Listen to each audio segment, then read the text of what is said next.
Welcome to சோலை சாய் சமையல். இன்றைய வீடியோவில் ரோட்டுக்கடையில் இருக்கிற மாதிரி குருமா தான் செய்ய போகிறோம். இது இட்லி, தோசை, சப்பாத்தி, பூரி எல்லாத்துக்குமே தொட்டு சாப்பிட்றதுக்கு ரொம்ப டேஸ்ட்டாக இருக்கும். இந்த வீடியோ கடைசி ஸ்கிப் பண்ணாமல் பாருங்கள். வாங்க வீடியோக்குள்ளவே எப்படி செய்கிறதுன்னு பார்க்கலாம். குருமாவுக்கு அரைக்க தேவையானதெல்லாம் போட்டுக்கலாம். மீடியம் சைஸில் பெரிய வெங்காயம் 2 அரிஞ்சு வச்சுருக்கிறேன், அதை போட்டுக்கலாம்.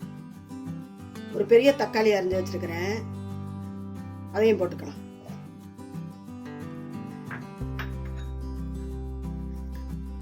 ஒரு ஸ்பூன் சோம்பு போட்டுக்கலாம். ஒரு ஸ்பூன் கசகசா போட்டுக்கலாம். 2 பச்சை மிளகாய் உடைச்சு போட்டுக்கலாம். இஞ்சி ஒரு 5 துண்டு போட்டுக்கலாம். பூண்டு பல்லு ஒரு 5 பல்லு போட்டுக்கலாம். 1/4 கப்பு தேங்காய் துருவல் துருவி வச்சிருக்கிறேன், அதையும் போட்டுக்கலாம். அரைச்சிட்டு வந்துட்டு பார்க்கலாம். இதில் ஒரு டேபிள் ஸ்பூன் வேர்க்கடலை போட்டுக்கலாம். ரோட்டுக்கடையில் வேர்க்கடலை தான் போடுவாங்க, நீங்கள் முந்திரி வேணாலும் போட்டுக்கலாம். நல்லா அரைச்சாச்சு, அடுத்து தாளிச்சுக்கலாம்.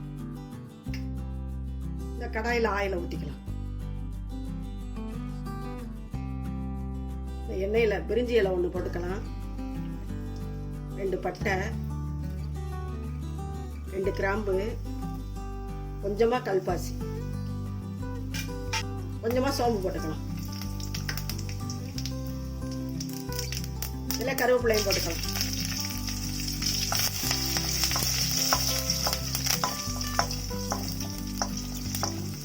கல்பாசி போட்டு நல்லா வாசனையாக இருக்கும். கல்பாசி போட்டால் பெரிய வெங்காயம் கொஞ்சமாக அரிஞ்சு வச்சுருக்கிறேன், அதை போட்டுக்கலாம். இந்தளவு போட்டால் போதும், நம்ம போட்டே அரைச்சிருக்கிறோம், இந்தளவு போட்டால் போதும்.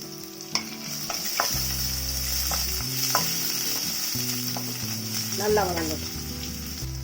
இந்த குருமாவுக்கு தேவையான அளவு உப்பு போட்டுக்கலாம்.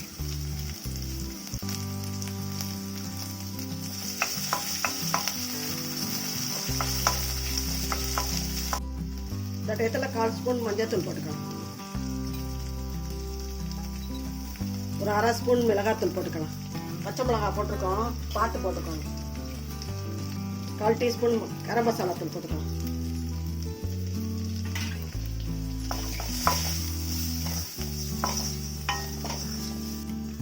சின்ன தக்காளி 1 அரிஞ்சு வச்சுக்கிறேன், அதை போட்டுக்கலாம்.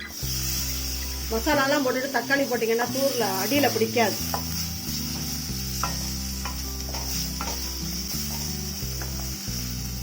நல்லா வதங்கணும்.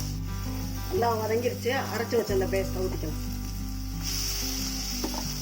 ரொம்ப ஈஸியாக செஞ்சிடலாம். எல்லாம் போட்டு அரைச்சிட்டோம்னா ஒரு 10 நிமிஷம் தான் இந்த குருமா செஞ்சிடலாம். இந்த மிக்ஸி கழுவுன தண்ணியே ஊற்றிக்கலாம்.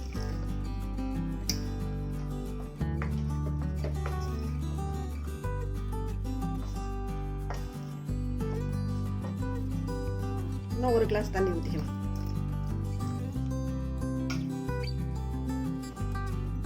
நல்லா கொதிக்கணும். நல்லா பச்சை வாசனை போக நல்லா கொதிக்க விட்டுக்கணும். ஏன்னா நம்ம வதக்கி அரைக்கலையில பச்சையாத்தானே அரைச்சிருக்கிறோம், அதனால நல்லா கொதிக்க விட்டாத்தே நல்லா வாசனையாக நல்லா இருக்கும், டேஸ்டாக இருக்கும். காயில் நேரத்தில் இந்த மாதிரி தக்காளி, வெங்காயம், தேங்காய் இருந்தால் போதும், அழகாக வச்சிடலாம். ரோடு சைட்லலாம் இட்லி, தோசை, சப்பாத்திக்கெல்லாம் இதே மாதிரி ஊற்றி கொடுப்பாங்க. தண்ணியாகத்தே இருக்கும், ரொம்ப டேஸ்ட்டாக இருக்கும்.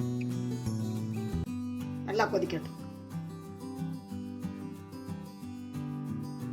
நல்லா கொதிக்குது, கொத்தமல்லியை துவைக்கலாம். நம்மளோட ரோட்டு சைடு குருமா சூப்பராக ரெடி ஆயிடுச்சு பாருங்கள். நீங்களும் ஒரு தடவை இந்த மாதிரி குருமா செஞ்சு பாருங்கள். செஞ்சு பார்த்துட்டு எப்படி இருந்துச்சு உங்கள் கருத்துக்களை கமெண்ட்ஸில் சொல்லுங்கள். இந்த வீடியோ பிடிச்சிருந்தா லைக் பண்ணுங்கள், ஷேர் பண்ணுங்கள். நம்ம சேனலுக்கு மறக்காமல் சப்ஸ்கிரைப் பண்ணுங்கள். நன்றி, வணக்கம். அடுத்த வீடியோவில் பார்க்கலாம்.